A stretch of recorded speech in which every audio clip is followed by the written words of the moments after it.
Hey golfers, it's Dave from Fit2U Golf. This is the final installment of my three-part review of the Maltby TS-1 forged iron. Now before I get to the performance with the two premium graphite shafts and then my final summary and ratings, let me just say that I wish I had the opportunity to test all clubs across such a extended period of time with multiple shafts. Over 3 weeks and 7 shafts, I think I've really got a sense of this club, its strengths and weaknesses, and who it's best suited for. And I hope that this review conveys that information to you in case you're interested in a set of these for yourself. But let's get to the performance of the Recoil 660 and the Kuro Kage Black.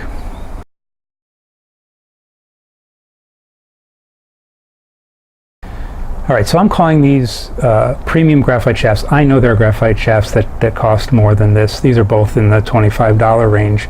But what I find is for most people that I'm dealing with, $25 to $30 is about the limit of where people want to go in terms of paying for a shaft. I saved these for last because these are two of my personal favorite shafts, and I was really looking forward to seeing how this club had performed. So I hit the 660 first, and here are the numbers. I was getting a ball speed of 105 with club head speed at 80 miles an hour, smash factor of 1.32, carrying at 148, launch angle 17.3, and a spin rate of 51.66. This shaft performed just as I expected. This is even though it's a regular flex, it feels very firm and stable. It has a nice low launch angle, but also along with that low spin. Next I hit the Kuro Kage Black. This is also regular flex. These play a little bit softer, about a half step softer than the stated flex. And this is one of my favorite shafts, so I was eager to see how it performed. Ball speed of 105, swinging a little faster at 82 miles an hour, 1.29 smash factor, carry of 149, launch angle 17.4, which was pleasantly surprised. I usually find this shaft launches higher. And a spin rate, we're starting to get a little healthier for a strong lofted 7 iron at 56.81. Now just to give you an idea of how important a fitting is, the same day I hit these shafts, I also collected some data with my gamer set, my Maltby TE forged with an Excalibur shaft. This, even though it's weaker lofted at, I have it bent to 34 degrees, I was getting similar ball speed, 104, and similar carry at 146, but a much better spin rate at 61.25. So I put that up not to say that that's a better club, but it's a better club for me. That spin rate and carry is going to more likely stick on a green with a 7 iron than the TS-1 for me anyway. So before I get to my summary and ratings, I'm going to put up some footage that I took at the range this last session to try and capture the sound of the club. The club has kind of a unique sound, and at first I wasn't sure what I thought of it, but I came to like it. So I'm going to put up just a few swings.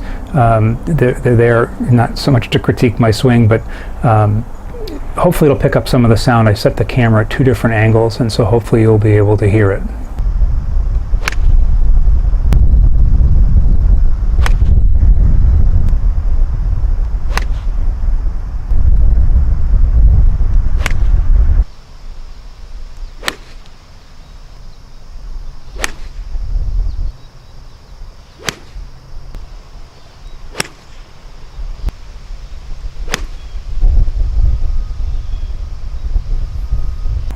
So I think you could get a sense of that a well-struck hit had a solid but kind of dull sound, which I came to like.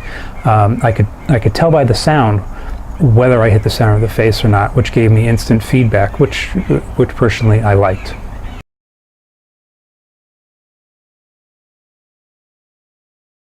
All right, so let me cover some pros and cons before I get to my rating.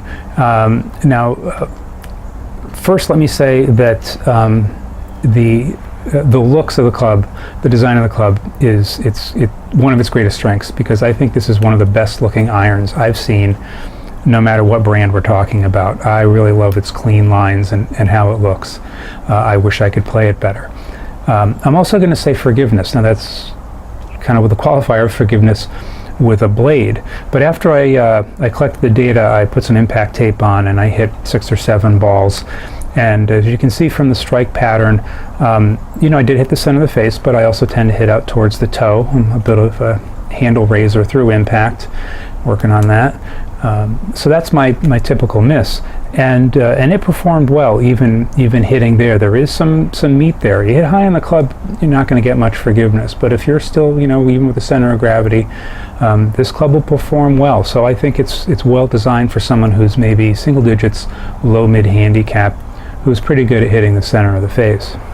In terms of its numbers, I'm going to say this is a pro. I was looking for 150 carry at this loft, and I got close to it with the Kuro Kage, probably the best fit shaft for me at 149.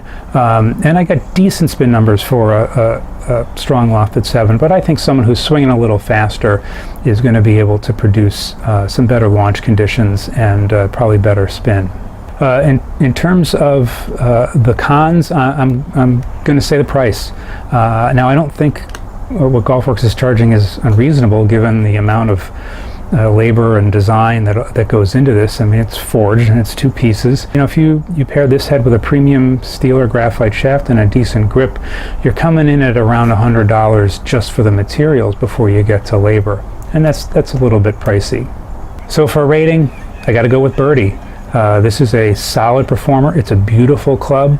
It does what it's supposed to do, performs like it should, felt really good when you hit the center of the face. I think this is a winner. So Birdie is my personal rating. So I hope you like the review. Post your comments below. Let me know what you think. Let me know if you've hit this club, particularly if you've hit this club and compared it to some of the others that are similar design in other brands. Let me know what your thoughts are about that. Please, if you're here, subscribe to the channel if you haven't already. Look for more reviews coming soon, and stay positive.